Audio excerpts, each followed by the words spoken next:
मनुष्य का जीवन एक बड़ा सत्य है, लेकिन उसकी मृत्यु उससे भी बड़ा सत्य है। हैरानी की बात तो ये है कि लोग फिर भी मृत्यु वाले सच्चाई को स्वीकारने में परहेज करते हैं। मृत्यु की सच्चाई से हमेशा लोग भागते हैं, पर ये सच्चाई किसी का पीछा नहीं छोड़ती।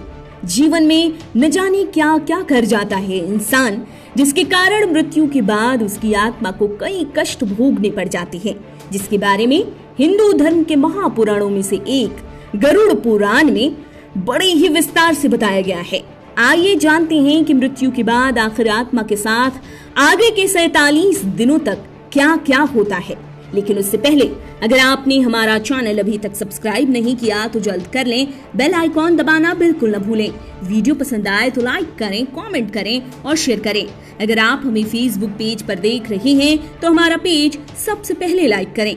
गरुड़ पुराण के मुताबिक जिस मनुष्य की मौत होने वाली होती है वो बोलना बंद कर देता है, उसकी इंद्रियां शिथिल होने लगती हैं और आखिर के वक्त में परमात्मा उसे दिव्य दृष्टि देते हैं, जिससे वो सारा संसार एक ही रूप में देख पाने की शक्ति पा लेता है।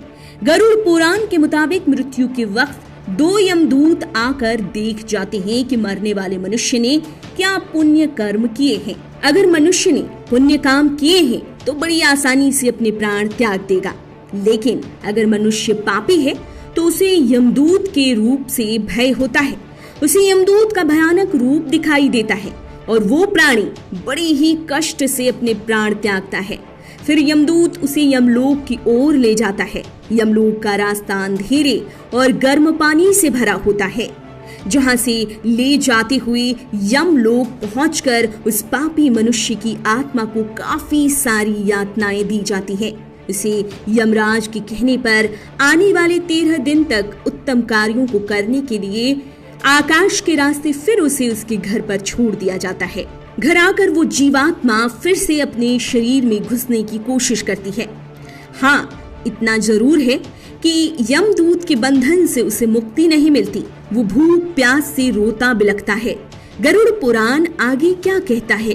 पुराण के मुताबिक मृतक के घर के लोग को 10 दिन तक पिंडदान करना बेहद जरूरी होता है। पिंडदान से ही आत्मा को तृप्ति मिलती है। मृत्यु के 13 दिन बाद आत्मा को फिर से यमदूत पकड़ ले जाते हैं। यमलोक की यातनाएं आत्मा को फिर से सहना होता है। इस सफर में 47 दिन तक वैतरणी नदी को आत्मा को पार करना होता है। भूख प्यास से बेचैन आत्मा को यमलोक पहुंचने तक काफी दुख झेलने होते हैं। भगवान चित्रगुप्त यमलोक में उस प्राणी के सारे कर्मों का ध्यान करते हैं और लेखा जोखा यमराज को देते हैं। उसी के आधार पर प्राणी अगर पापी पाया गया तो उसे धर्मराज तय करते हैं कि उसे नरक में भेजा जाएगा। ऐसे में हमें अपने जीवन में हमेशा ही सच्चाई और पुण्य के रास्ते को अपनाना चाहिए। आप देख रहे हैं नेट्रिक न्यूज, साहस सच कहने का।